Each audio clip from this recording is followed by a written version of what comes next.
sessions coming up, because I am running to that a good bit. A lot of people rescheduling or canceling last minute, like the day of, or, I'm not getting a 24 or 48 hour, hey, my child got sick, or we're just not able to make it. I'm running into that a little bit. So the best way to kind of get, other than a reminder text, is there a good way? Are you sending them a reminder like the day before? I'm doing a 48-hour email and text, and then a day before text. Just 24 hours. I'd have it just set in there as a, hey, quick reminder on your session tomorrow. Be prepared. And I like to put in there that, hey, I'm doing. I have back-to-back sessions. Please be on time and that kind of thing. And it doesn't seem to do anything. So. Do you prompt them for a reply? Do they reply, or is it just a text that hey, it's your session's this date? Just a text. So no, you need to prompt them for a reply. Okay. So what does that look like for you? Do you just say, hey, respond yes or no, or just something? Yeah, please respond yes, no. And then probably about 6 months ago, I know someone from the group was using this, so I tried it. Or please answer yes, no, or reschedule. So sometimes people just say they need to reschedule. So you have to reschedule. And then you've got to enforce the reason why you take the $99 session fee. They lose that. That's the whole point. You're taking it. And you have to, I think, be a little bit tough sometimes. I'm a little bit tough and I actually keep it. Yeah. Okay. And then, do you keep it if they reschedule or just if they cancel? No, if they reschedule, I don't keep it unless they're like serial reschedulers, and they'll say, look, you've rescheduled 3 times, I need to take another $100. I think like you got to feel it out too. Like if you feel that, this customer is giving you the runaround, then, maybe it's better that you don't even get them booked in. I've definitely had a few of those. But if you feel like they're being genuine with you, you've got to feel that as well. Then just be nice. And some of those ones that have rescheduled multiple times, like I don't know if you noticed in the group the other day, Bernie posted that I made a $14,400 sale. Those customers, they rescheduled for almost 2 years, put it that way. Wow. It was an ongoing 2-year thing. It was a big Italian family, and I stuck it out because I know these people were going to spend money. So I stuck it out for 2 years, and then my last text to them was, you've got the gift certificate. I've tried to reach you multiple times. This is the last time I'm going to contact you about this. If I don't get a reply and have you reschedule, I'm going to forfeit your gift certificate. And then straight away they booked it in. So that's what happened with that one.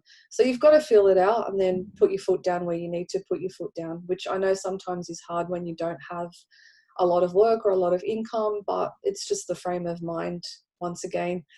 I don't know if that helps. Yeah, absolutely. Yeah, thank you. Okay, if I can just expand on that a little bit, rather than where your eye is coming from. And I've been speaking to a lot of you about this. It's a process. So what's your process? The question is, if they reschedule once, what's your process? The process is you reschedule, right? Yeah. Or if they reschedule twice, well, your process is you reschedule. What other answer would there be to the question? If they cancel, what do you do? What's your process? Is the $99 refundable? No, not for cancellations. Depends on how far out they cancel. Well, this is it. What's your process? If they cancel within 3 days, is it refundable, or is it 24 hours, or is it 5 days, or what's it say? What are your rules? 3 days. I do 48 hours. I do 5 days now. I used to do 24 hours, then 48 hours, then 72 hours. Now it's 5 days. Okay, so then that's a process. So that's the answer to your question, right? Whatever your process is. And I suggest you just write it down for your own use, just to remind you of how you run your business. Do you let them know that on the original call or on the confirmation? You don't have to. Yeah, well, it's got to be somewhere, hasn't it? Right. I think. No, go on, Jeff. I had one the other day showing, Derek, sorry. They were scheduled for a session on Saturday coming, which is tomorrow for me. they rang me early in the week and said, "Oh, my husband just had to go to hospital. Can we reschedule?" And this is going to be the 4th or 5th time she's rescheduled, right? And I said, "Okay, if you really need to reschedule, let's go ahead. But at this point in time, because we've rescheduled, I'm going to charge you an extra $100. My booking fee is $100, which is refundable normally. If they want to cancel it within 72 hours, I keep it no matter what. Because I'm sick and tired of how many grandmothers did pass away within 72 hours of a photo shoot. So I told her at that point, okay, we've had all this, I'm going to have you another booking fee. And miraculously, he's come out of hospital and he shoots tomorrow. So, yeah. Just Well, okay. So again, the answer, Derek, is what's your process? And I've been trying to encourage everyone this week to think process is not think people. It's nothing to do with the people. It's to do with your processes, right? Right. Awesome. And as we've said to one or two this week, if each individual customer worries you a lot, you haven't got enough customers. And as I mentioned, when I was doing 40 to 50 sessions a week, do you think I'd know about the first, second, third, fourth, fifth, sixth, seventh? I'm doing 40 sessions a week. No, everything's put through a process. It's just a sausage machine, right? It's a next mentality that you have to have. These are only people. I'm not being unkind or anything. They're just people. They're just customers. Bring them in your process. Put them through the process. If you've got a refined process, your business will run super smoothly. Want it, Warren? Was that? Exactly. thanks for the backup, Warren. Yeah. Any other one? So, Pippi, what's your good thing that's happened to you this week? I had some good calls, and I'm booked up for December and January. So that feels That's really good good. news. That I have like, when I'm talking to people, I'm like talking February booking. So Yeah, so there's a bit of supply and demand for you, and so that's good news. And what's the big burning question that you have? I guess what's on my mind is, how do you stop yourself from prejudging people? Like thinking, oh, these people are going to buy a lot, or no, they're not going to buy a lot. How do you kind of step back from that and just let? Well, I think the best way is one or two of you have some good examples. So Helen, you have some good examples about the woman and the horse, and the horse wasn't groomed very well, and they spent well. Tell us that story. Oh, that was in Hamilton. Yeah. The place was an absolute mess, and she was in a dry bone that wasn't very flattering to her figure. And the child was really grumpy, and yeah, it was just a real mess. And I didn't think that they would spend much at all. You were photographing her with a horse. Yeah. Well, oh yeah, the horses. Yeah, they didn't really groom the horses. They were, nothing looked good. So they ended up spending quite a lot of money. Much to my surprise.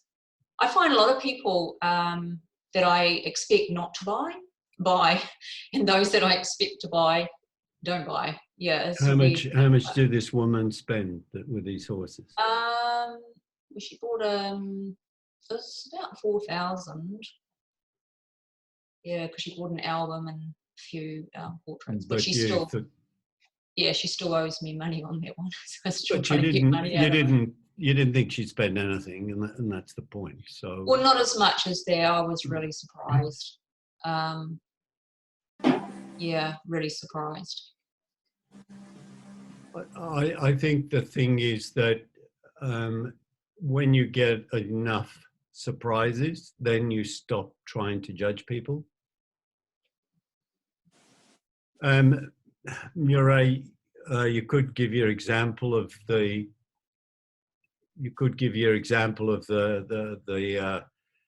woman with 7 children. I've told one or two here, but maybe you could tell it yourself.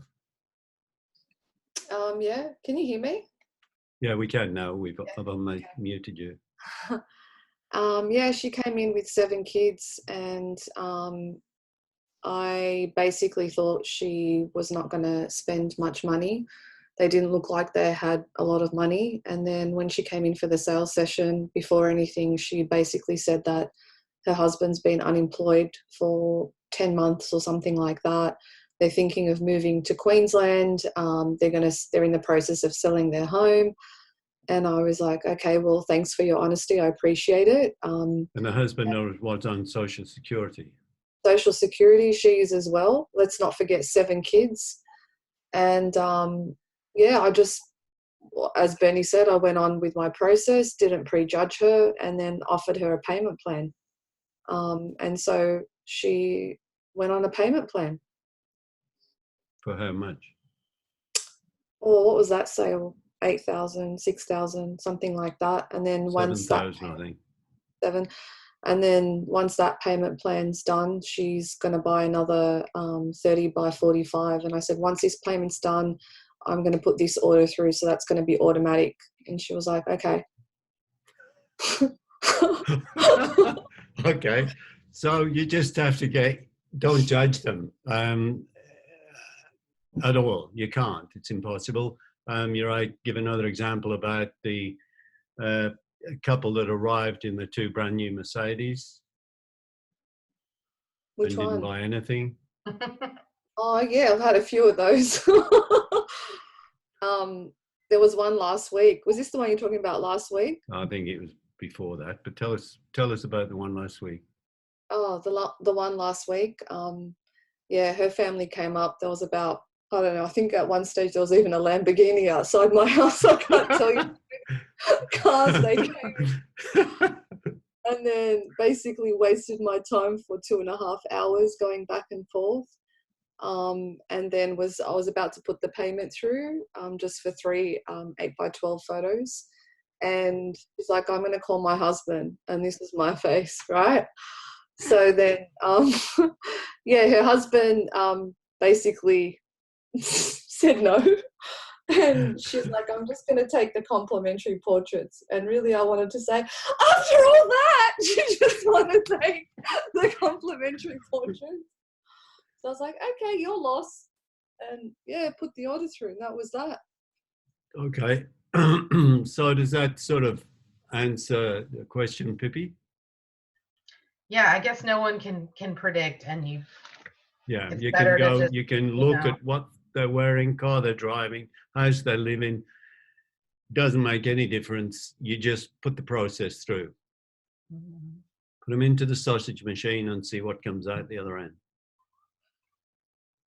All right? Okay. So, Ellen, your good thing that happened this week and your big question to this very learned group. Oh, what's that? I can't even remember what happened this week. That's a problem. I know. Yeah, I mean, lots happened this week. Which particular one were you talking about? I'm just saying, what good things have happened this week? What good thing has happened? This week. What's today? Friday. I can't remember what good thing happened, but the only thing I can think of that happened, which was really good, was I had a client who came in, and she's actually been with me before, and so she came in a second time, and that was through winning a consolation prize through the competition I ran at the Women's Expo. And she came in, and she actually doesn't have any children. She is a caregiver, so she has 2 children that she looks after, and she wanted to do some more photos. And I thought, oh, okay, you've already got a nice big print, and you've got like a box of photos from last time, so you ain't going to be buying much this time. That's my thought, prejudging. And anyway, I said to her, oh, the studio sessions, is that okay? Yeah. And I said to her, okay, so maybe we could do some nice fine art photos. And she told me that she went to this wedding and she showed me the wedding photographer's photos and she said to me, oh, they're just not professional. And I looked at them and I went, I have to agree. Anyway, I said to her, why don't you just bring all your wedding gear back in, you know, and let's get some really nice photos of you in your wedding gear. And so, yeah, so they turned up. The little boy was in a beautiful little suit with a bow tie and vest, and she was in her bridesmaid's dress. And I mean, she's not saying this unkindly, but she's no prima donna, if you know what I mean. She kind of looks, she's hardly got any hair. She's a big woman. She's not very pretty, but she was really into having her photos taken with these children. So I did the usual, the mum and the daughter and the three together, and then the singles, and took a single of hers.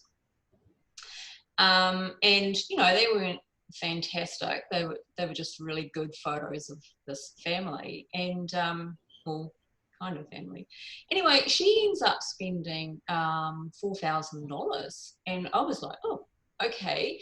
And I said to her, because I gave her the payment plan option, and anyway, they granted her $5,000, and she said, oh, I'm not going to spend that kind of much.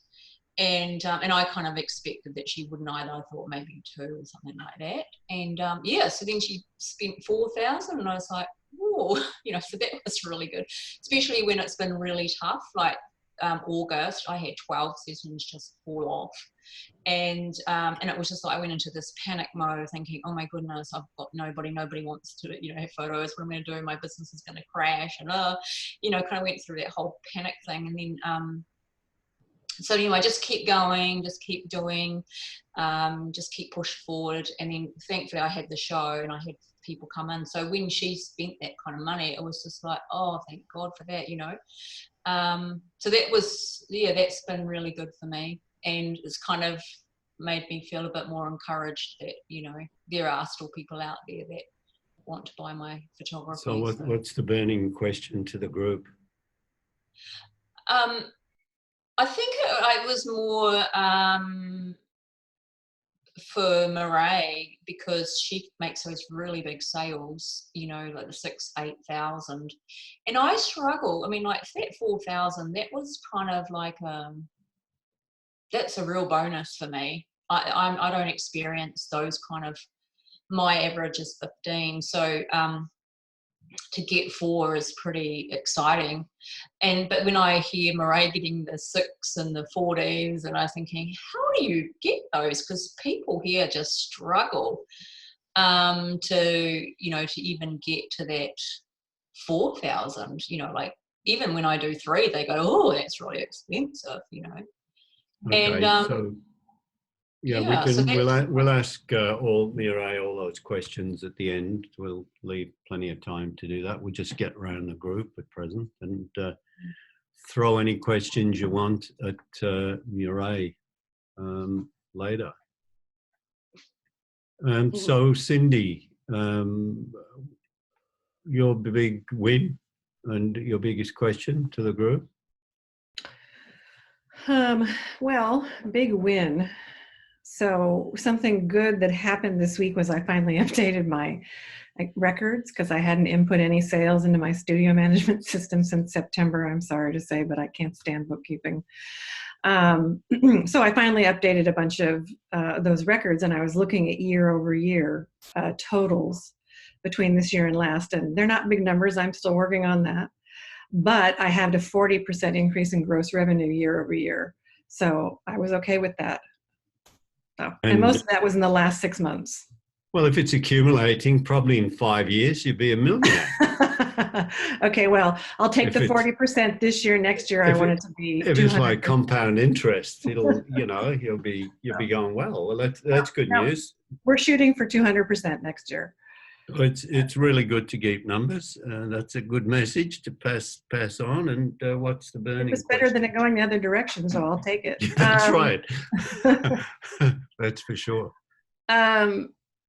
My question, well, and I mentioned this to you earlier, I even talked to Brian about it this week, was just I'm curious what other people do when you have a viewing scheduled, and this happened to be a viewing that was not scheduled for after the session. I've been trying to do those more. And I got an email the day before, late the day before, saying, my husband saw your price average and we will not be coming to look at the pictures. So I'm curious, what do people do in general when they get something like that after you had a good session, didn't, you prep them for a dollar amount that you thought that they understood.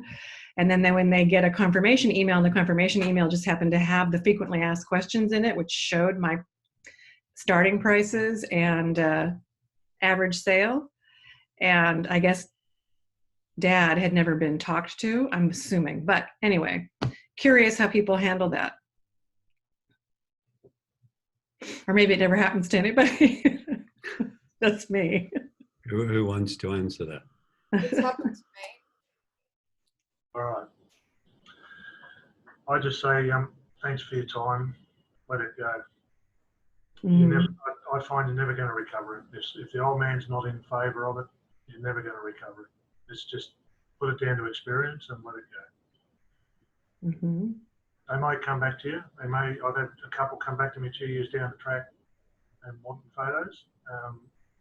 And I can either show them what they've already got, or I can do another shoot and show them some up-to-date stuff. Because realistically, shooting photos that are 2 years out of date is, and trying to sell those 2 years down the track is not worth doing. Offer them another shoot and then do that. But yeah, realistically, I'd let it go.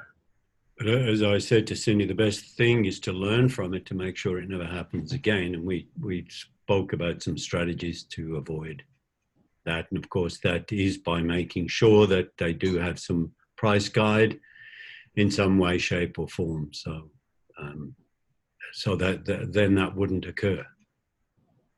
And to make sure the husband is involved and so on and so forth.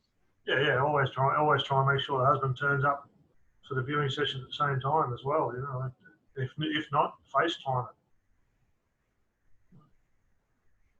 it. Right. So just don't let it happen. Okay. No one's saying Stop it anything right now. because it doesn't happen to them, you see, No, because they've learned. Learn So, from me. Don't let it happen. I say I had that. I struggled with that a little bit a couple months ago. Bernie and I kind of worked on that same aspect because I almost felt I didn't like talking about the pricing, and that was kind of. And I started when I first talked to Bernie months ago when we got together. I told him, I said, I'm not real salesy. I'm just not. Like I was a salesman in the corporate world for a while, and I don't like that, and I didn't like being salesy. But I do it now. During that initial conversation on the phone, when I call them back to schedule, I talk to them a little bit more. And so if I know if they say something about their husband or let me talk, kind of use that. I do get a little bit more information and say, hey, I want you guys to be comfortable with it.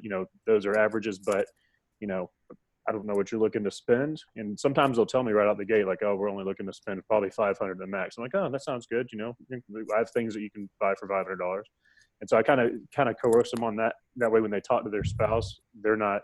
And if I had to talk to a couple of wives that were kind of like that, they seemed hesitant talking to their husband. And that's when I kind of softened it a little bit with them and said, hey, just, let them know we have a pay plan that, it's interest free. We don't, no credit checks and that kind of stuff. We'll just finance it to the studio here. And I give them a little bit of tactic to talk to their spouse. Cause I know some wives, maybe their relationship didn't where they're real open and they talk about that kind of thing. And she's almost hesitant to talk to him. And that may be why she didn't beforehand. But going forward, I want to make sure that I inform her that, hey, definitely talk to your husband. When I send over the confirmation email, I tell her, like, go over that email I'm sending to you with your spouse. Let me know if you have any questions at all, and I have had a couple people call and kind of resurface on the pricing issue. And I'll just be honest with them. I'm like, do you have a price point in mind, or do you have, I kind of faded out, like Bernie said, trying to make sure it doesn't happen after the session. I want to make sure that if for whatever reason they decide, hey, I don't want to spend $500, then, we can handle that before the session. That way I'm not wasting their time and they're not wasting mine. So it's a learning process, but I'm there too. She and I had the conversation about the pricing being around $1,000. I'm curious if any of the girls ever encounter this exception to personally bristling at the thought that you have to get your husband's approval to spend money. As a feminist, I find that annoying. So I find myself not asking women if they're going to talk to their husbands, because it would never occur to me to do that. And that's just me personally. I just wonder if the women have a different perspective versus the guys in how they handle talking to moms, essentially, since a lot of times it's moms. I don't You have can an never issue. assume anything. Hmm? You can never assume anything. Mm-hmm. Like, yeah, we ourselves might think that, you know, that's observed to us, our husbands, but you know, you can't assume anything, so you have to ask the question, you know, and just ask it politely, you know. Do you know, can you make the financial decisions without your husband? And if they say yes, you're great. But if they say no, I can't, then say, well, they really need to be at the session. Yeah. So it's just a question. But if someone were to ask me that question, boy, would I bristle. So I'm trying to think of a language I feel comfortable saying that in, because if someone said that to me, I'd be like, really? So would that language would that language maybe, can you hear me all right? Mm-hmm. Yep. Maybe that language would be like I say, you know, are you financially independent, or do you need to ask your partner about money that you have to spend? That's also say it in a way, I think you can also say, look, I don't need to ask my husband for permission, but I've worked with you know, some ladies that do need their husband's permission. Are you one of those ladies? Because if so, then you know, is he going to have an issue with you spending $1,000 or more? Mm-hmm. We don't assume, I think, is the thing. Just follow the process. The process demands that you ask the question in whichever way you feel comfortable with, to make sure that the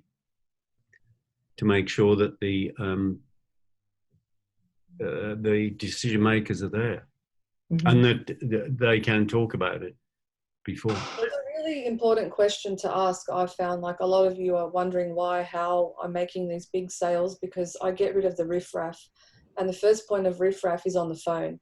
And if you can't talk about money and what you charge, and you're asking them, Derek, I noticed, I made a note of it, that you were saying, how much do you want to pay for your photos? I don't ask them how much they want to pay. I say, most of my clients spend upwards of $1,000.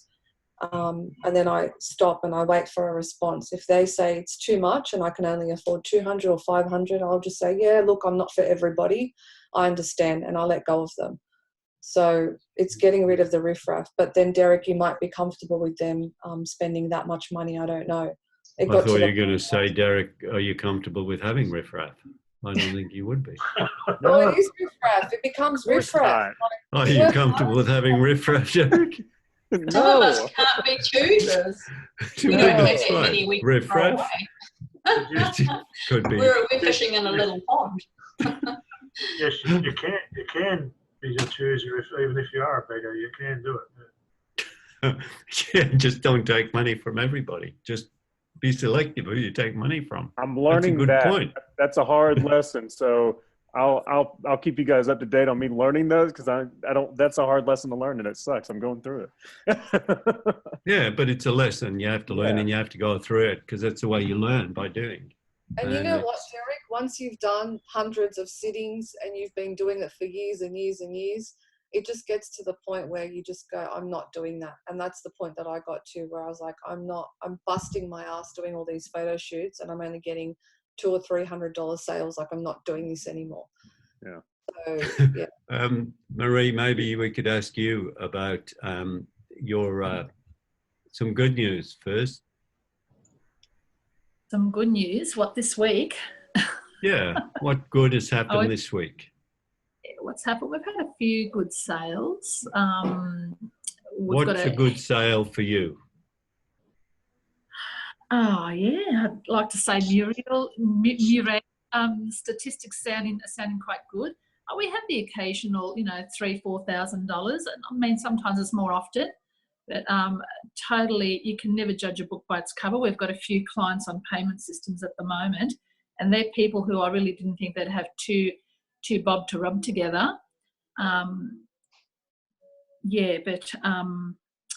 as to sorting people out at the interview time, you know, to qualify them. You can do that some of the time, but you know, judging characters is a really difficult thing. Honestly, I've got one lady that comes to mind immediately, and you know, I just am overwhelmed at the fact that she's, you know, spent a couple of $1,000s, and she's got like very similar situation where she's got a heap of kids, her partner's left her, she's on the dole, and she's spending all this money.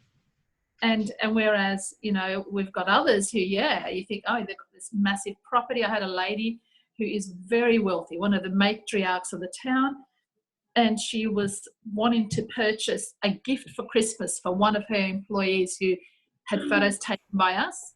$150 to get an 8x10 was, no, I'm not buying that because I've already bought a Vera Wang frame, which cost me enough. That was her reply. And I was just like, okay. Okay. Just give it a frame with it, but I suppose that'll do the job. So any burning question?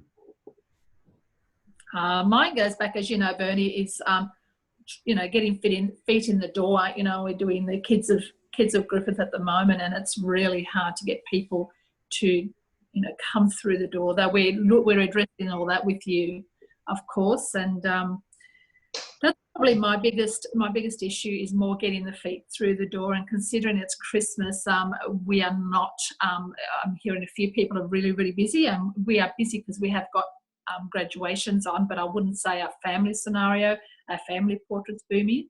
It's rather quiet. I'm not sure whether we're related to the massive drought that we're having, and I am in the country, so that could be a contributing factor. Yeah, Marie is in Griffith in New South Wales in Australia, and Griffith is very famous for its drug culture there, marijuana, and oh, they'll be rich soon. They've all been caught out, so you know we don't have the cash. On Marie's property, though, they grow grapes, so that's a lot more exciting than marijuana. You're right. It's a different drug, but a drug nevertheless. So they produce some nice grapes for wine. Maybe with that question about getting people in the door, you know, like you've got Brian and Warren, maybe you two would like to comment on that because you're getting people through the door quite successfully. What do you say to Marie? I'd say just keep on calling. I mean, just keep on plugging away. I haven't had the fact of like Christmas is coming up, we don't have time, and just like we can just go online shopping instead of going out. And yeah, so it usually doesn't come up with me too often, as of right now at least. Fingers crossed. Okay. Yeah, I'd say it's really a numbers game. So you just want to get as many phone calls set up. Because what we've been noticing is a lot of people are just not picking up the phone. But then the ones that do pick up, you always get like a 30% booking rate. So, you know, I've been able to fill the schedule pretty well. But now we've just moved on to training a new person to do the phone calls. So I'm hoping that those numbers don't slip. Okay, so keep at the phone calls, that's what you're saying. Yeah, just keep pushing forward with the phone calls. And it's really, I think last week and the week before, I probably had an average of 50 calls or 60 even per week. So one of my questions regarding that would also be, because I know me and Bernie have discussed it and I'm trying to get some imagery still to you. What sort of imagery do you need to put up with promotions? You know, whether it's for the studio display or whether it's for books. You know, how do we choose our images that they don't let us down when we promote on Facebook? Has anyone got any perhaps guide or you know, I mean, we do a lot of imagery, but what we consider to be great photos is that, you know, is it the imagery that's us down to get the amount of replies back, or is it just a post that we're doing? It's both. I think you just got to test it and, like Bernie says, test and measure. I've used images that have worked in the past for me really well, and I've used them time and time again, and then randomly, like, I'll give it a break, and then randomly I'll use it again, and it doesn't work. So I'll just change the image. I would say So that That's very, Brian very had a random, really good point with me just over a week, maybe 2 weeks ago, to Yeah. use a vertical black Yeah. and white photo. Because people on their phone are looking at it, and the more image space, more room you can take up, you want to be on there. So portrait, vertical works best. And I've always found that black and white catches people's attention. Even if you don't shoot in black and white, just try it out with an image and see if it works. So a vertical black and white image with yeah, that's interesting, because I've always felt like horizontal was the way to go. But you're talking about phones. Yes, you've got a point. I mean, people are going to be on their phones, so it's going to be a vertical image takes the most room. I've had 300 people respond to my vertical image post, which is pretty good, I think. Good. Sorry? I've had 300 people respond to the vertical image post that I put up, which I think is a pretty good number. Yeah. Has anybody tried, sorry, Bernie, has anybody tried doing a square image instead of the verticals? Thinking Instagram look? No, I do mostly horizontal. I always do square for Facebook and Instagram, but I'm going to try the vertical. I think that's good.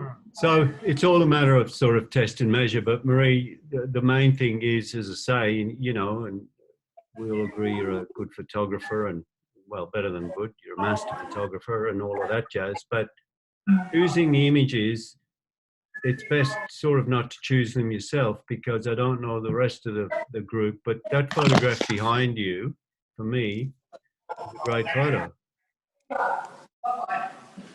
Oh, okay. Do you agree? That photo behind you, we've been looking at. We haven't been looking at you. Yeah, I can't stop looking. Well, that's good. I'm glad. That's a lot more.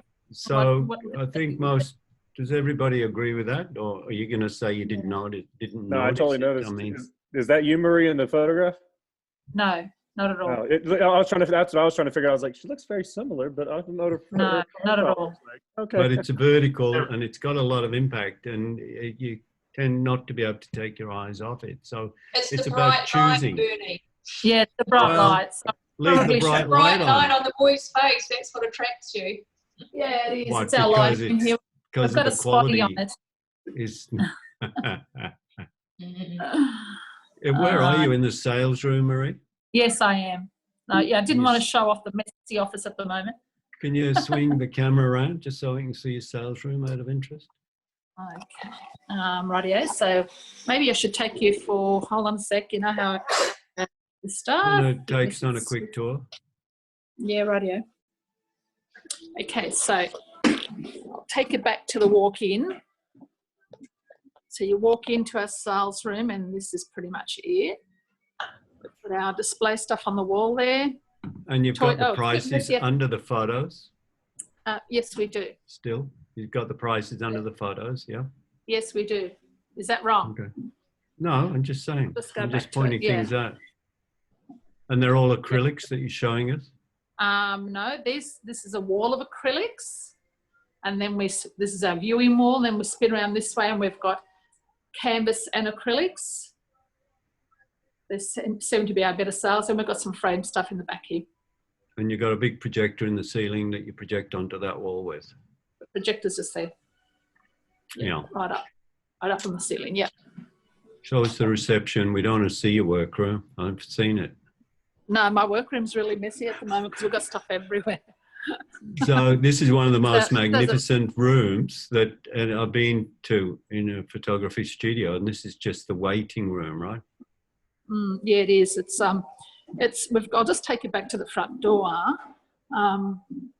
That's our front door down there. So it's actually a very, very small entry. We only have space for one imagery, and we only have them pretty much on that wall, if you can see that far down. Walk up the stairs, and then the imagery is all up here. So it's we've got a nice big long bench, which is really great to spread everything out when the client comes to pick up their stuff. So this is really just our reception area. And then from there, we have a studio door, which goes in through that door. Our viewing room, which is through here, and our office you can see in the background, the far background. No, it's pretty cool for a country studio. Yeah, Is that in a shop? Is that a shop one? It is. Yeah, we're in the main shopping area. We actually have, I'll just take you for a street view. We actually have Camera House, which is straight across the road. And let me see if I can, that's a sort of street view that I can see out my window at the moment. So we're in the main shopping area of Griffith.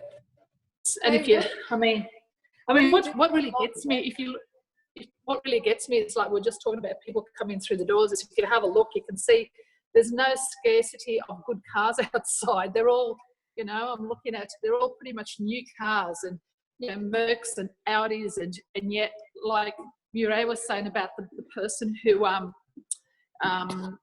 walked in with the Lamborghini out the front, didn't spend, you know, trying to get these people, there's a lot of wealth, but trying to get people through the door is not necessarily the easiest job in the world. It's So do you get people coming in off the street? Not much, but that's always been the case. Even prior digital, it's more responsive through Facebook. We've been running a radio. Oops, look like I've been plucked. We've been running a radio ad which has had very, very, very small amount of response. And actually, just before I joined your group, we had a TV man come through who wants me to advertise with him. But I mean, of course, it's not as expensive as city advertising, but I'm not getting much response out of it at all when I've done it in the past. Whereas going back years ago, it was phenomenal, the amount of response I get from TV. It was really good. That kept me going all the time. So does anyone else advertise via radio or TV that maybe we can contribute? I tried radio. I tried radio for a good 6 months and it cost me a lot of money and got nothing at all. Oh, yeah, sounds familiar. This is the new TV. I'm not even game to try TV. Yeah. No, Where are you, sorry? I'm in Newcastle or Port Stephens. Oh, that's right. Yes. Yeah. I'm about a 3-hour drive north of Sydney, guys, if you're interested. Yeah. So, Jeff, thanks, Marie. That was fantastic. I love your studio. And the studio itself, we didn't see. The actual studio is magnificent. Oh, the studio, yeah. Did you want to see that? And but like, do you want to give a quick tour just to make everybody jealous? All right. I don't get too excited. Take it in my stride. Hold on a sec.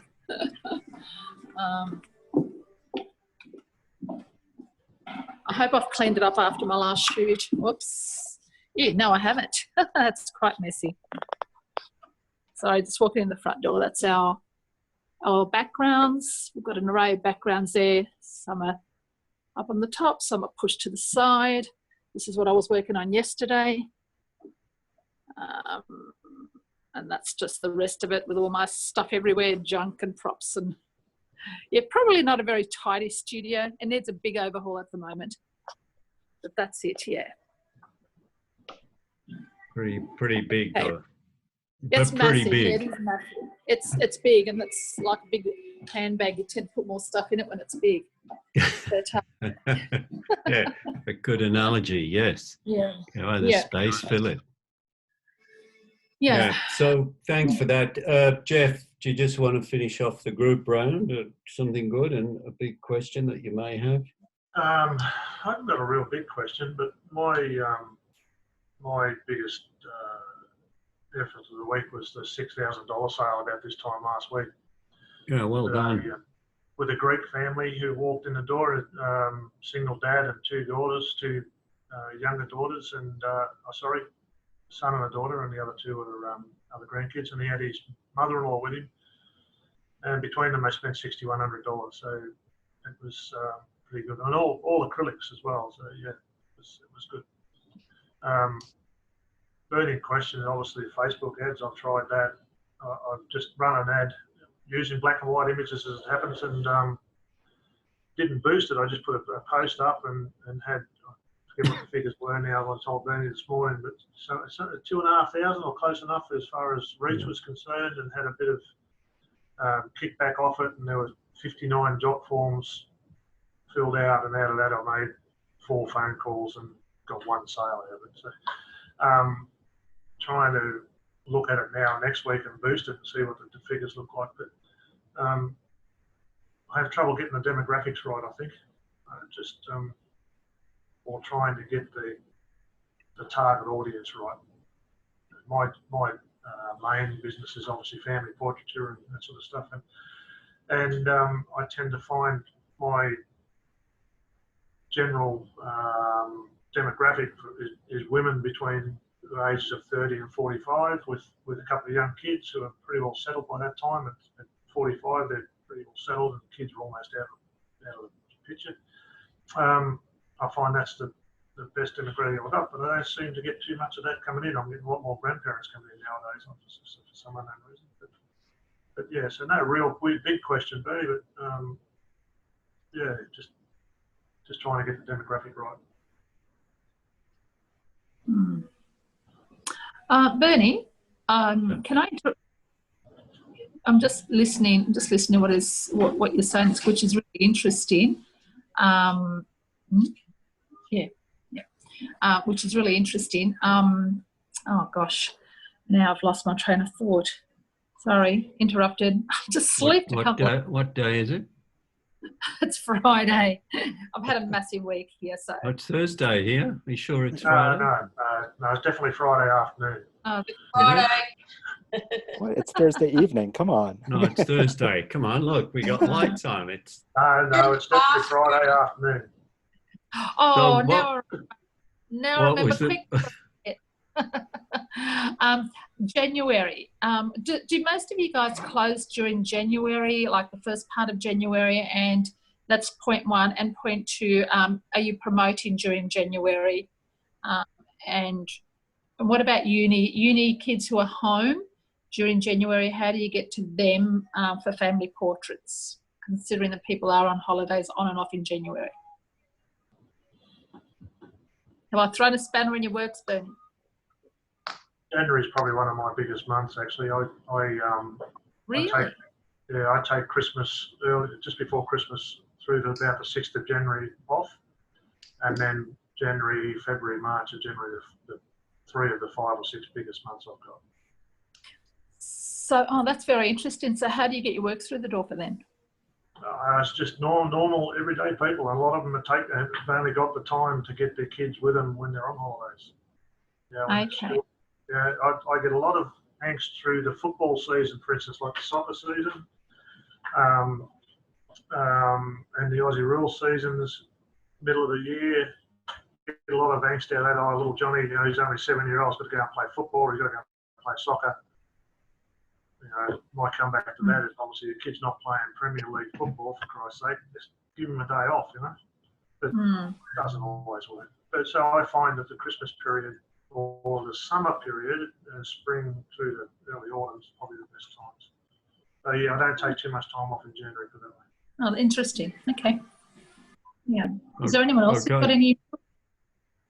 I take January off, but that's because the printers and the framers aren't open. So yeah, so it's a good time for me to take off, and because it's summer, because I don't want to work. But I normally have my grandchild, so it's a special time for me. But I'm not having her this January, so I'm actually thinking I'm probably going to look at working. So I'll just see how it goes. Yeah, I do try and take some time off over Christmas time. But Helen, can I just ask you a quick question, Helen? Yeah. What difference would the framers and the printers be to you to be selling over January? What difference would that make to you? Well, because with the printers closing, then I could do the printing myself, but I do fine art, so the fine art printing, so that means it's more expensive for people. The framer doesn't come back till end of January, so I could do the sessions and then say to them, look, the framer doesn't come back, so till then, I would just explain that to them if I do get work in January, but I don't really take holidays, so by the end of the year I'm exhausted and I just want to take that break. But yeah, I thought about that. It probably would be quite a good time because everybody's off school and the kids will be off school and there'll be a lot more time. But I haven't tried it yet. But I might. I've got 2 sessions booked in for next year, which is not a lot really, but it's more than I had last year. But yeah, so I might plug that. But I'm having a lot of difficulty with Facebook. You know, they're sending me really dud people. Like I'll spend all that time ringing everybody. And like my last campaign, I had 12 people sign up, and I rang them all, and I got 4 booked in, and one of them came in for the session, just wanted the free print, and the other 3 dropped off. Even though they did pay me the $100 booking fee, they still dropped off. So I mean, that just paid for my campaign. So made nothing out of that. Just wasted a whole lot of time. So I'm really struggling with the Facebook at the moment. Yeah, so that's. Well, we're going to do that new Facebook ad, which means, you know, just phone us up, give us your credit card details for $100, and that's it. Yeah. Give me $100. I don't have to do anything. Could not show up for your session. The trick is to get 1,000 of them every day, and you're right. Yeah, that's what I said to Bernie. I only need 10 a day, and you know. Well, we'll all be living like Mireille. Let's face it, Helen. A lot of people think we're scammers, so we might as well be real ones. Well, I had one lady I was rang up, and I said to her, I started to be a bit braver, Murray. You'd be you'd be pleased. That I actually started to ask for the money over by credit card. And one lady I was ringing up, I said, and would you take a booking fee by the credit card? And then and it was like she was gone. And I said, hello, are you there? And I go, oh. So I texted her and I said, oh, I don't know what happened. We were cut off. Call back. I ring her back. She wouldn't pick up. She wouldn't text me. And I thought, oh, she probably thought I was a scammer. And then I thought, well, maybe I should have talked to her about who I was first. Because with the people at the show, they knew who I was. So that was easy. But the people that didn't know who I was and just coming through Facebook, I forgot to say, oh, do you know me? But yeah, so she obviously thought I was a scammer and just hung up on me. I had a classic case a while back where I had a client actually knock on the door with a gift voucher in her hand that she'd gotten from a third-party affiliate, right? And the first thing she said as I opened the door, the first thing she said to me, is this a scam? I said, well, why don't we come into the studio and have a seat and I'll explain to you how much of a scam it is and we'll work it out for you. And they didn't spend a cent, they only took the gift print, but you know, it's what it is, what it is. Yeah, is this a scam? Jeff works from home. You may have picked that, and just tell the one story, Jeff, when someone knocked on your door on Christmas Day. Oh, yeah. Geez, that was a couple of years ago. And I'd worked all the way up through, I had bookings for right up to Christmas Eve, and Boxing Day was booked, and all the way through January was chock-a-block. I had a massive year signed up. Anyway, Christmas Day comes. I've got 17 grandkids, as it happens. My kids are rabbits. If anybody's asking, they're all rabbits. So 17 grandkids, and I had them all in the backyard in the pool with the family, right? Christmas Day, and they're all in the pool yelling and screaming and carrying on, and you know, just like a ruckus they normally. I get this knock on the door, and old mates turned around and said, "Oh, it's Christmas Day, and we're thinking we want to get some family photos done. Can you help us out today?" And I looked at him, I said, "Really? How about, can you hear what's going on out the back out here? Could you actually hear this noise?" He said, yeah. I said, "Well, that's all my kids and family and grandkids all in the pool enjoying themselves, having a great day on Christmas Day. Why don't you go and do that with your kids?" So, yeah, close the door.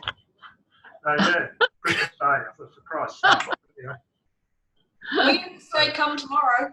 No, I never saw him again, surprisingly. Yeah, but that's right, guys. I think we're going on to Mireille, and thanks for your time, Mireille. We know you're extremely busy. But there's a bit of fascination when someone takes a $10,000, $20,000 sale or $14,000 about how you do it, where they come from, and what's the magic, you know. So Anybody want to ask Mirai a question to start it off? All right, I will. I was going to All right, ask. bye, guys. I didn't get myself off mute quick enough. That's what I was doing.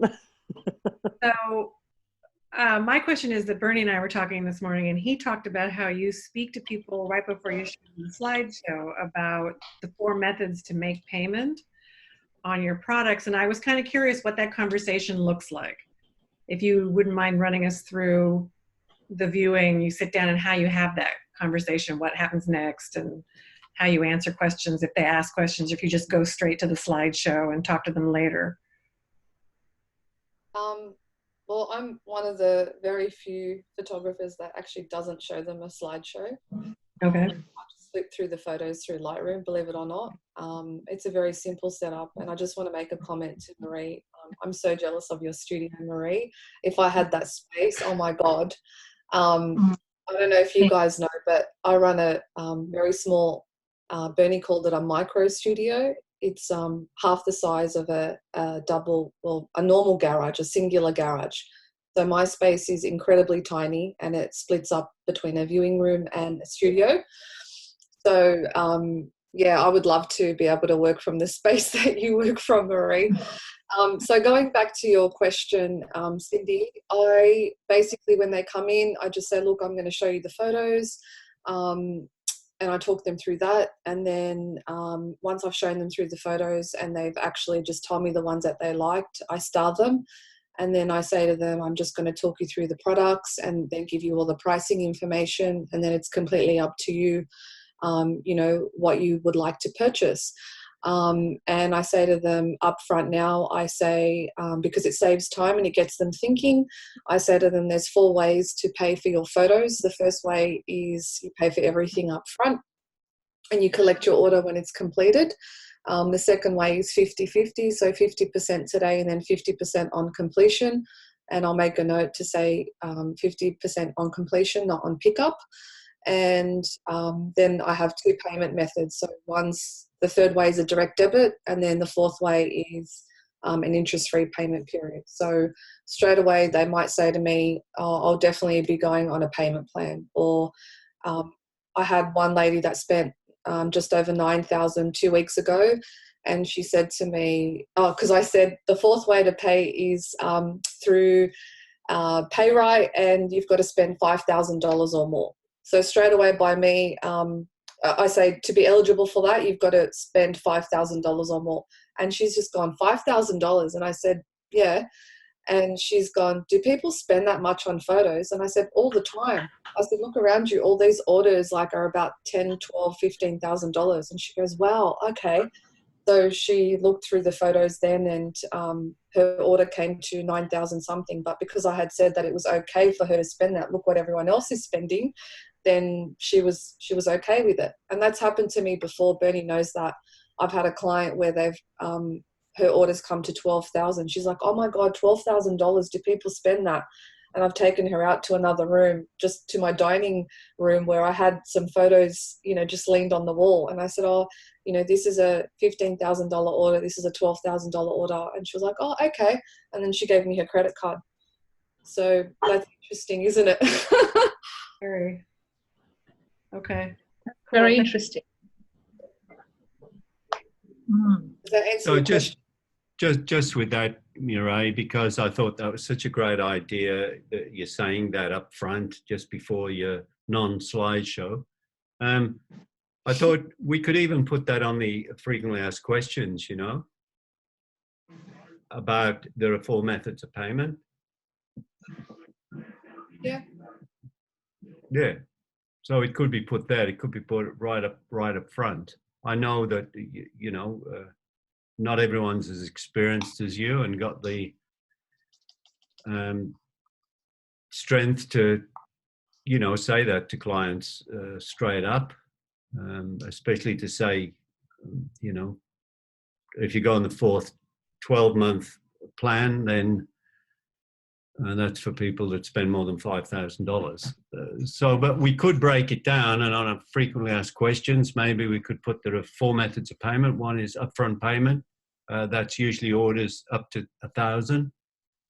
and then the second payment is 50% up and 50% upon collection, which is for people that want to spend 1,000 to 3,000 or whatever. I don't think you should put a limit on upfront payment. No, Okay. because people can pay. My clients, that $14,000 sale I made last week, one of the family members paid up front, so she paid 5,000 something on her credit card, and then the other family divided it 50-50, so 50% on completion. So I don't think you should put that restriction, but payment plans I do think you need to have, you know, because I want to go on a payment plan for $200 and I'll be like, no. No, but I said, no, I know what you're saying, but you're putting a restriction on about the payment plan. It's for people who spend between over $3,000. Yeah. I do. I use Payride as well. 1,000 and over on payment plan. Yeah, I use Payride as well, and I've never even thought of putting a limit on. Okay, you can use Payride, but you've got to spend so much money. Well, I use PaySmart and Payrite. So PaySmart is like a gym membership. It's direct debit. There's no credit checks or anything like that, yep. Which is handy for people that do know, you know, maybe the husband's done something wrong with credit, or they're on Centrelink, like that lady with the 7 kids. She's on Centrelink, but she just needs time to pay it off. And or like the guy that's just out of prison. Me? I didn't have any. Oh yeah, maybe that would be suitable also. Exactly. Yeah. But you've got to remember with that, and this is what I was saying to Bernie, like, Jeff, I just noticed that you said you sold 6 acrylics for 6,000 whatever. My pricing structure is a little bit different. My acrylics are way up there in price because I know they cost me more to produce. So for me, that what interests me is cost of goods is very small and profit being very high. So if I put clients on a payment plan, and even if they've just left a deposit of $300 or $500, even if I was to go ahead with the order, the chances are for a $6,000 order, even if they stopped paying me, I'm still in the win. My products don't cost me that much to produce. So you've got to look at it that way. And if they do, don't start the order until you've got most of the money, or at least half of it. Yeah, I used to take a 50% deposit on the sale, and then Bernie's taught me to ask them, well, why don't you ask for the lot first up? So that's what I do now. I rarely get anybody offering me 50% these days. And it's still on the paperwork, I might add, on the price list they get when they come in for the viewing, so their planning meeting. But hardly anybody ever asks for it. I just tell them it's up front. This is what you owe you. This is what you owe me. And the GP on the acrylics isn't too bad either, I must admit. It's probably not as high as yours, but it's not too bad. Yeah. So you're right. One of the keys to your high sales, of course, is that your products are expensive. Mm-hmm. I know you don't think so, but we might think so. Give us a guide of what your cheapest acrylic costs. $3,500 for a 20 by 30 inch. So they don't have to buy many for that sale to go up. Okay, I don't know if you can see. This is an order behind me. Okay, these are frame prints. So 2, 4, 6, 7 prints. That's a $6,000 order behind me. Look how small the photos are. And that came with an album and all the digital files. So you charge about $2,500 for the mats, do you? No, I just put them in the category. I'm only joking. No, you gotta go off your price list. So I put them in the category of the 8x12 collection. So so why are the photographs so small? That's how they wanted them. So I still charge them for. So you let them. Hey. So you let them. Let them make them small. Yeah. So it costs you less anyway. Yeah. Good on you. Yeah. I sell all my stuff under 8x12 at the same price. It doesn't matter to me. But, they want a 5x7 or a 6x4, they pay the same price as an 8x12. I just tell them, I mean, it's not the ink and the pen, the paper that's the problem. It's what this is here. So the key to make high sales is obviously your products have to be expensive, and then they have to buy multiple products. As you say, there's multiple products there. It's a $6,500 order, but there's more than one product there as well. There's 2 products. So it's a framed collection. They decided they wanted that look. It had to be specific to fit. She came in with a photograph. She goes, I like this look. I've never done this, by the way. I've never printed like this. I thought it was but I made them feel like I was spending more time on their order, which I did, because I had to take it to the framers. I had to sit down with the framers. They had special measurements. I had to go in and plan everything out, print everything out twice, lay it all out. So I did spend a lot more time than what I normally would. But look, I have a certain, I'm not going to lie to you, I have a certain arrogance about me now when they come in. I don't show them that I'm arrogant. I just say, look, this is the way it is. This is the pricing. I don't focus on the pricing, but I just say, this is what it is. And if they want to pay it, they pay it. If they don't, they don't. So there's which leads to the question, how do you get these people in that are willing to spend that? Where do they come from? Well, first of all, I want to start off by saying I've made notes of everyone's questions, and I have an idea of where you're all at. And I want to say, I've been through every single question, every single hardship that you were just saying. I still go through that, and I've been through it. I guess the difference is, I work with Bernie, like you guys too, who helps me nut things out. And I have been in business for a very long time, so it does become easier to handle those trickier situations because it comes down to experience as well. But to make those high sales, I think there's a lot of things that are involved. And Bernie did tell me yesterday this is what we were going to be talking about. So I had a bit of a think about it. And I thought, okay, why do I make these high sales? What can I talk about to these people today? And then a lot of it is social media driven as well, which plays a massive part in my business. I run a tiny studio from home. No one would know I exist if I wasn't on social media. I'm very active on social media. It's placement in my community as well. And I show off a lot of things on my social media. Like if I make a big sale, I'll get the clients to hold the photographs up. I'll get them I'll do a quick video testimonial. Every single client that picks up their photos, I've got a video testimonial and I'll post it. So people kind of come in expecting to buy what the other person bought because they know them, So it's a lot of things. How do you localize it though? You're on Instagram, but Instagram is worldwide.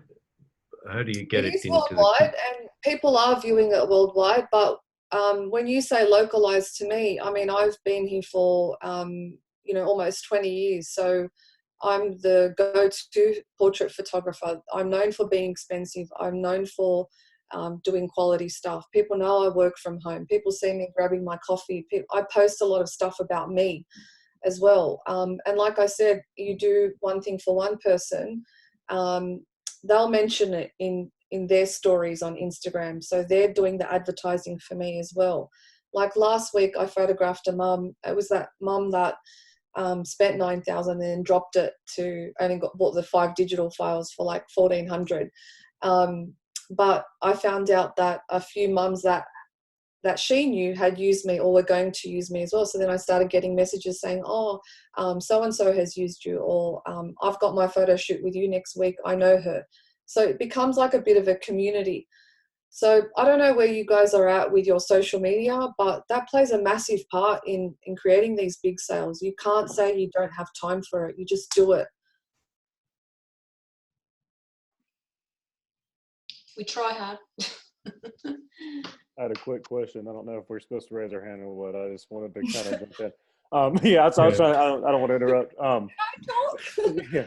I came from, the hard part for me is I came from 10 years of shooting commercial advertising and things. So I was working for large companies. I never had to do sales with clients. I mean, I could write a $25,000 or $30,000 contract for a large company, but it was different sitting down with them. I think that's the part for me that I'm kind of getting accustomed to now, which is great. I love the experience you have. My big question is when you are talking to them on the phone and you're getting them in there, and let's say that, you know, at what point do you give them, because I have a couple of people this week that I talked to and they didn't bring up pricing at all. It's like, I kind of gave them the layout of the promotion and, you know, how the session would work. And I said, you know, are you interested in purchasing? Absolutely. Yeah. Can we, and then they jumped right to scheduling. And I kind of missed out on the opportunity to say, well, do you want to hear about pricing or any of that? What point do you bring up, you know, here's what my average client, you know, just so they know about your pricing, you can familiarize them with that. Yeah, look, you've got to pull it back on the phone too, because I've had those phone conversations where they're so excited, they just want to book you, and what date are you available? And you've got to pull it back. You've got to, you know, take it back to, okay, before we look at a date, there's just a few things I need to run through with you. First of all, I just want to touch on pricing a little bit because that's really important.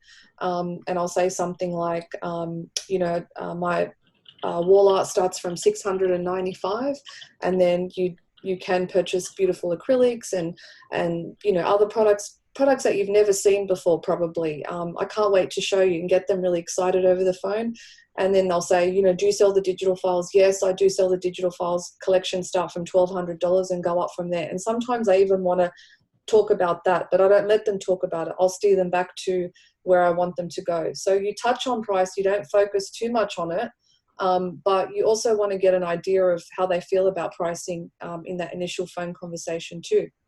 So I'll say something like, most of my clients spend upwards of $1,000 on their wall art because that's what I specialize in. And I'll stop. And then if they go, oh my God, $1,000, and I'll be like, yeah, you know, some people go crazy and they spend, you know, $5,000, $6,000, $10,000, but you know, it's really up to you what you spend at the end of the day. And they'll say, oh no, that's too much, and I'll get rid of them. And what I say by getting rid of them is I'll say something like, look, I understand I'm not for everybody, and you know, maybe it's not the right time for you financially, but what I'll do is I'll pop you on my mailing list, and then that way, if you feel that, you know, you want to have some portraits taken in the future, you're on my mail list. I'll keep you up to date with the special offers. Oh, thank you so much, and get off the phone. The tricky ones that I can't get off the phone, you're going to laugh when I tell you this, but I'll say, oh, look, there's just someone at the door. Let me call you back in 5 minutes. So I'll just hang up and basically not call them back. And I have had a few that have tried to call me back, and I just don't take the call, and then it just sort of dies down. So that's a good tactic to get rid of the really tricky ones, or someone that's making you feel a little bit uncomfortable or anxious about pricing. But again, it comes down to experience and how you handle those people over the phone. But you don't want to go on and on and on about pricing. You just want to touch on it and move on. That's what I find is the best way. Okay. One way, yeah. One thing you could do, say, you could say, oh, I think the dog's trying to go. Say something funny and Sit. Oh, sorry, I've got to go. whatever you need to do. You need a tactic because some people are annoying. Tactic, yeah. A tactic. That's right. You need a tactic. You need a tactic. I've actually written it down. How to get off the phone with annoying people, and I've got it there for when I train someone, you know, how to get off the phone, because people can make you feel really uncomfortable over the phone. Yeah. Okay. Yeah, I had a couple of people that I talked to, and they went through everything. It was great. I told them about price, and they seemed interested. We went to look at the schedule. It was great. And then I had missed when I got to the point of talking to them about, oh yeah, we're doing the $99. We do have a $99, you know, deposit to book the session. Hang up on me right there. Like the line goes dead. They won't. I'm just like, oh, really? You got to bring that up in the beginning too. Like so, for example, if I run give me an idea of like how you start off, if you don't mind. Can okay. You just, So let's say I run a Facebook ad. They click into it. On my frequently asked questions, it actually says we take a booking deposit of $100 to avoid no shows. Blah blah blah. Let's face it, 99.9% of people don't even fucking read that. Right. And no, it's true. I mean, yeah, they don't. They start totally the conversation with like, "Hi, how are you? Thanks for la la la." Whatever, and then I'll say, I just want to bring this up front. I know it was on the Facebook ad. It said that we take a booking deposit. I just wanted to make sure that you're okay with that before we go on, so we don't sort of waste time. And they'll say, okay. yeah, I saw it, or that's fine, or tell me more about it. So I'll touch on it very early in the piece, and then right out the gate, you just right up. Okay, Right that's up. what I can need to give you do. a conversation, but don't go into full-on detail, but bring it right up, because it's very frustrating when you've got to go through all the, like 50 calls to make, or you get like 200 applications, and then, you know, you're spending 20, 25 minutes talking to these people and you're thinking, I've got them. And then they're like, I don't have a credit card. My husband's got the credit card. The credit card's in the dark. Yes. Whatever. I've heard all of those. I've gotten all this. That's perfect. Yeah. So just bring it up more, way earlier on in the conversation, right after. Way earlier on. Okay. That'll help me a tremendous amount, because that's one of my pain points recently, because I think it's a good connection and everything's great, and then all of a sudden I'm like, oh, we do have a booking deposit, and it's just, I've probably had, I don't know, out of 150 calls in the last couple of weeks, I probably had 10 people hang up on me just right off that. Yeah, look, it still happens to me as well, but you'd rather them hang up and say no to you in the first 2 minutes than 25 minutes where they've sucked the life out of you. So I want to take a break, and I'm like, no more calls for 3 hours. Like, yeah, exactly. But you've also, with pricing again, even with the deposit, don't focus on it. Like, say it, mention it, and wait for them for a response, and then move on. And don't, like, you can't go on and on and on and on and on about it. And I've realized people in the past that I've trained to be on the phone, they're scared to ask for it, you know, and then I can listen to them and hear them go on and on. And I'm like, don't go on about it. Just mention it, and that's it. If they're okay with it, they're okay. Sometimes people say they're okay with it, and you get to the end of the conversation, they go, oh, look, I'm going to have a think about it, or I'm going to go ask my husband. And you're like, all right, they're not going to call back, whatever, move on. right. Okay. But with the pricing, mentioning the prices, you say that up to 1,000, which is good. Me? Some people spend up to 1,000. No, I say people spend upwards of 1,000, not up to. Upwards of 1,000. See, so I thought I assumed you said up to 1,000. No, I said upwards of 1,000. Ah, right. I thought when I heard you, yeah, okay. I noticed that he's not on the call now, but Anthony does the same thing on his form. He actually has my average clients, or most of my clients, spend upwards of $1,000, and I added that little thing to my form as well, just to say mine's a little less than that now, but I'm going to get there. But I think that's helpful.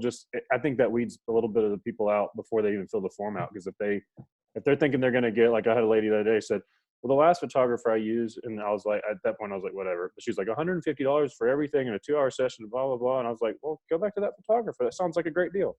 Like, why did you call me? But I think that's it. I often get people that even try and negotiate with me on the phone, like before they've even seen the photos. And I'll just like, look, that's fine. Like, it's not the way that I work, and I'm not priced for everyone, and that's okay. And I'll get rid of them. Yeah. Okay, cool.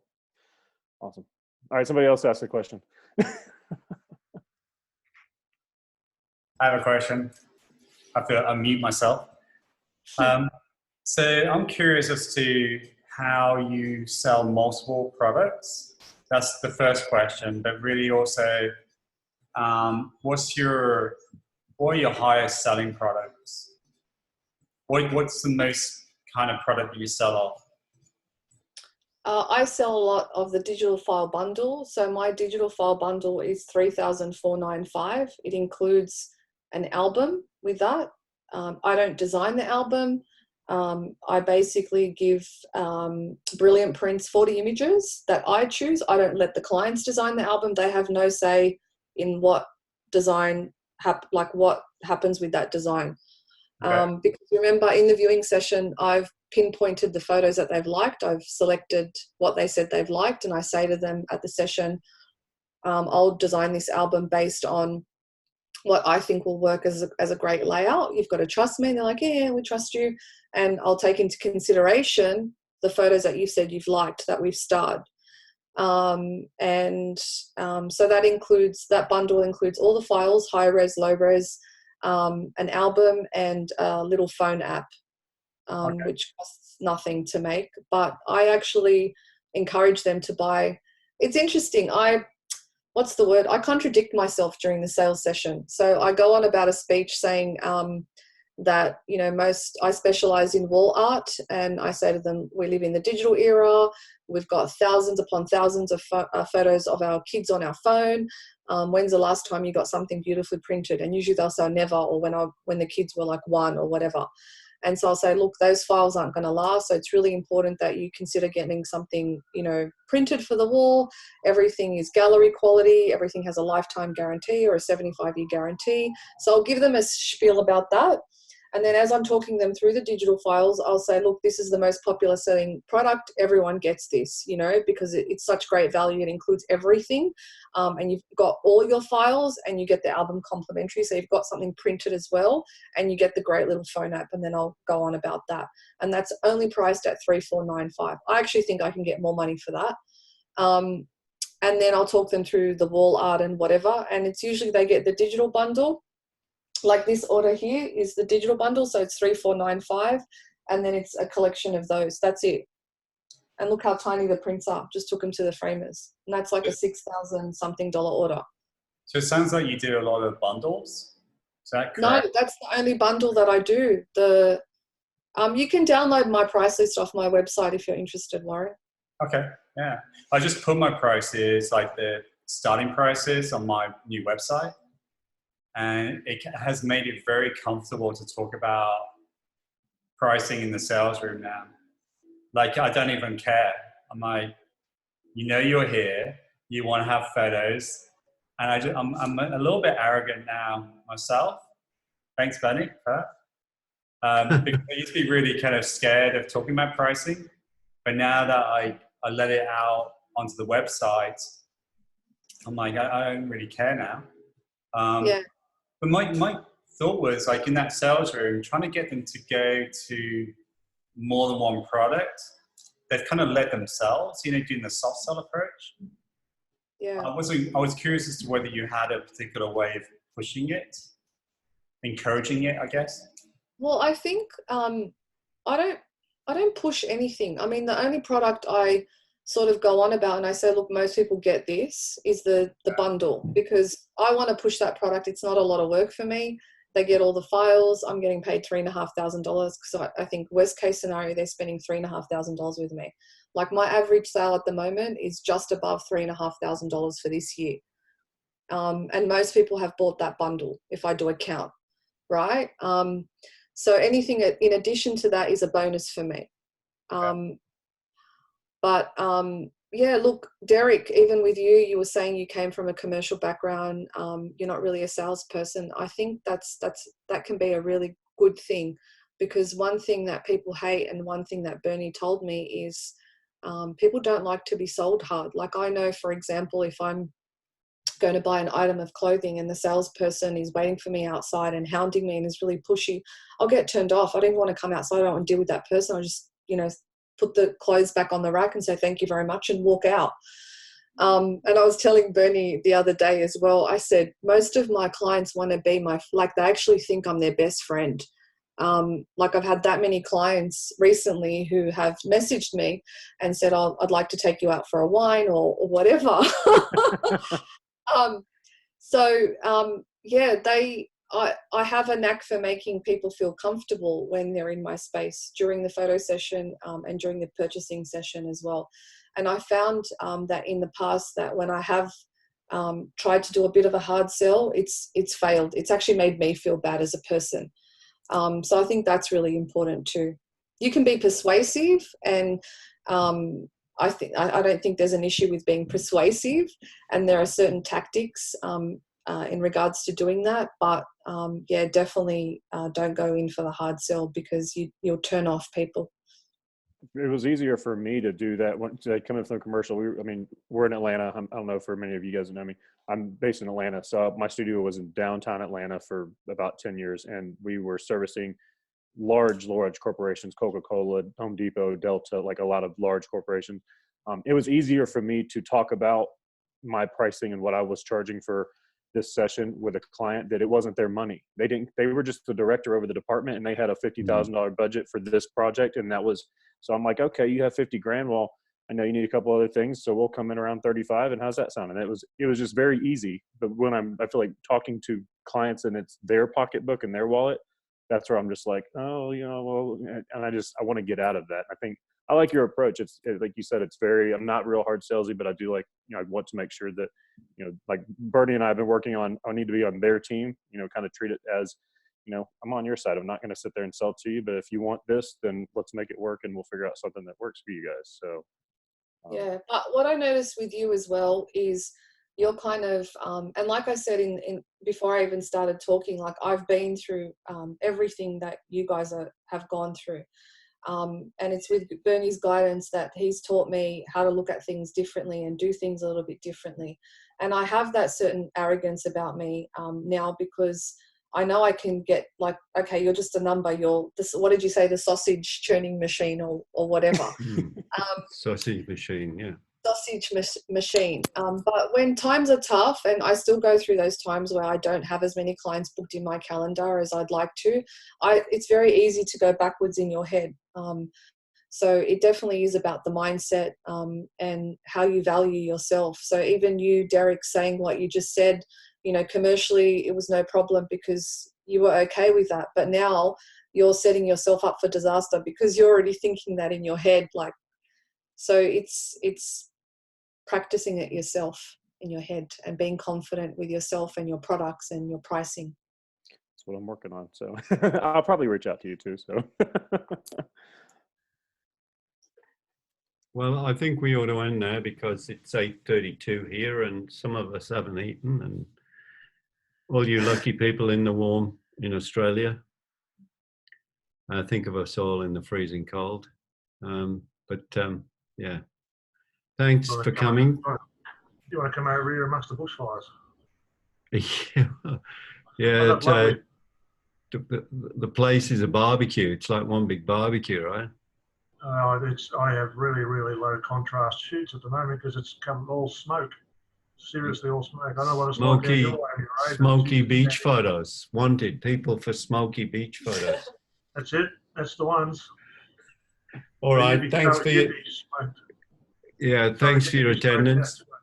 Yeah, the result of the first two group sessions that we got back to, we've had a fantastic response. I'm really encouraged to keep it going. So if you show up, I'll show up. That's the main thing. And I think it's been great. So we'll catch up with you all another day. Hey? Thanks, Bernie. And thanks. We should make Bernie flip it over 12 hours. We should make what? We should make Bernie flip it over 12 hours. What do you reckon, Aussies? I'm good with that. I can do 7 a.m. That works for me. Thank you. Yeah, well, I'll